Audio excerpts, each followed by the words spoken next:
এই যে পুজো আসছে তাতে নানান ধরনের খাওয়া দাওয়া হবে, কিংবা কোনো অনুষ্ঠান বাড়িতেও আমরা অনেক সময় খাওয়ার পরে হজমের সমস্যায় ভুগতে থাকি। তখন এই রকম একটা শরবত বানিয়ে কিন্তু অনায়াসেই খেয়ে দেখতে পারেন, আশা করি কাজে লাগবে।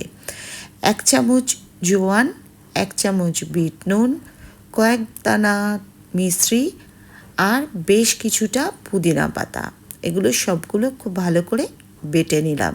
তারপর তার থেকে 2 চামচ একটা গ্লাসে নিয়ে ঠান্ডা জলে গ্লাসটা ভর্তি করে নিলাম। এবার এটা খেয়ে নিন আর নিশ্চিন্ত মনে যে কোনো কিছু খাবার খান, দেখবেন হজমের সমস্যা আর থাকবে না।